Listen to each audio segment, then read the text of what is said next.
바울은 이방인을 위한 사도가 되고 나서 그 모든 것, 자신의 삶에 일어났던 그 모든 것이 하나님의 계획이었으며 그리고 하나님의 인도와 역사하심이었다는 사실을 깨닫게 됩니다.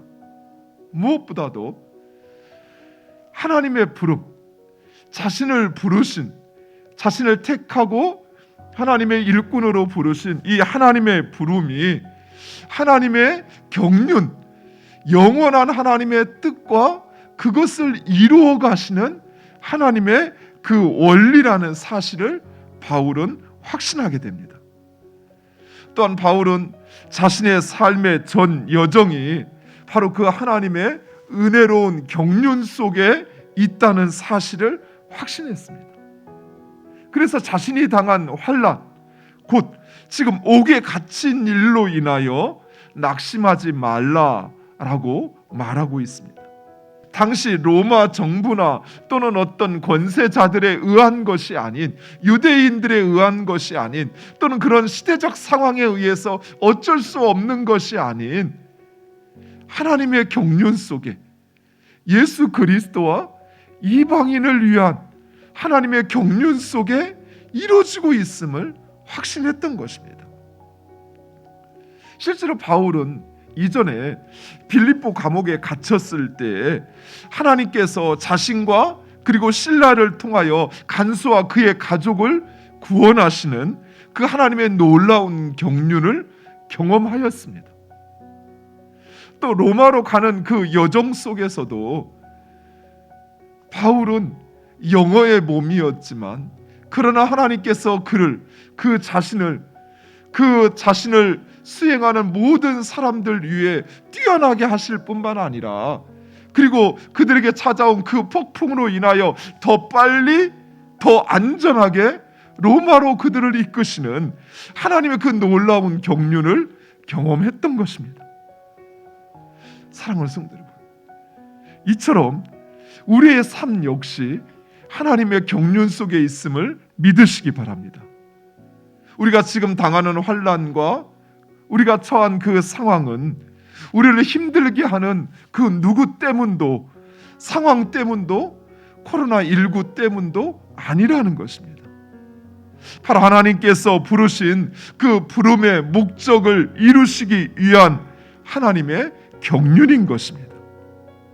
문제는 우리가 그 하나님의 부르심과 사명을 우리의 중심에 두지 못하고 우리의 소욕, 그리고 현재 우리가 당한 그 환난의 상황과 그 문제만을 보기 때문에 하나님의 경륜을 깨닫지 못하는 것입니다. 오늘 본문에서 특별히 강조되는 단어 하나가 있습니다. 그것은 바로 비밀이라는 단어입니다. 실제로 예수 그리스도, 그분은 누구나 알 수 있는 것이 아닙니다. 이름을 듣는다고, 또 그분의 삶의 이야기를 듣는다고 그분이 구원자이심을 알고 믿는 것이 아니라는 것이, 하나님의 경륜 역시 마찬가지입니다. 하나님의 경륜 역시 누구나 보면 들으면 알 수 있는 것이 아니라는 것입니다. 이처럼 예수 그리스도와 하나님의 경륜을 알고 믿는 것은 은혜입니다.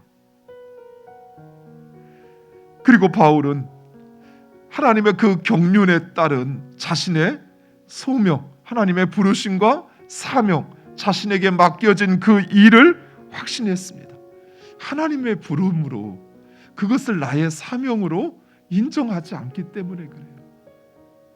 그러니 그 일을 할 때 그 일을 하지 못할 이유가 너무 많아요. 그 일을 하면서도 억지로, 불평으로 시켜서 마지못해 그 일을 감당하는 것. 하지만 그것이 나의 사명으로 아는 사람은 누가 시키지 않아도, 왜 그를 그렇게 하느냐 말하지 않아도 자신의 삶을 다하여, 자신의 모든 것을 다하여 충성으로 감당합니다. 어떤 상황 속에서도 결코 그 일을, 그 자리를 포기하지 않는 것입니다.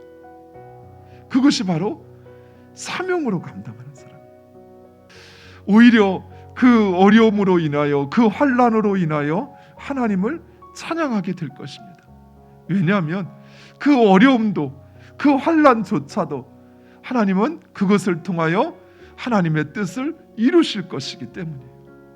또한 그 사명을 감당하는 것은 하나님께 영광이요, 우리에게도 그 하나님의 영광을 얻게 되는 일이라는 사실을 기억하시고, 그 사명을 주님 모시는 그날까지 감당하는 여러분 되시기를 간절히 축원드립니다.